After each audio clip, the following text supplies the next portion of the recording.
друзья, едем на вот эту вот гору. Вот ту, что левее или правее, еще даже точно не знаю. Ну, потом посмотрим. Карвавец летом – это пастбище для коров, место для активных пешеходных прогулок, а зимой – это горнолыжный курорт. Подняться на вершину можно или по канатной дороге, 18 евро стоит билетик туда и обратно, или просто на машине по автомобильной дороге. Я, конечно, выбираю второй вариант и отправляемся в горы.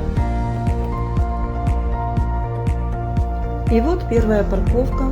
Здесь площадка, где можно поставить машину, заплатить 5 евро и дальше гулять по планине. Или, если хотите проехать дальше, то въезд под шлагбаум, цена 10 евро, оплата здесь и едем дальше. Дорога сюда довольно комфортная, удобная, так что приезжайте, гуляйте, ну а мы пошли бродить по планине.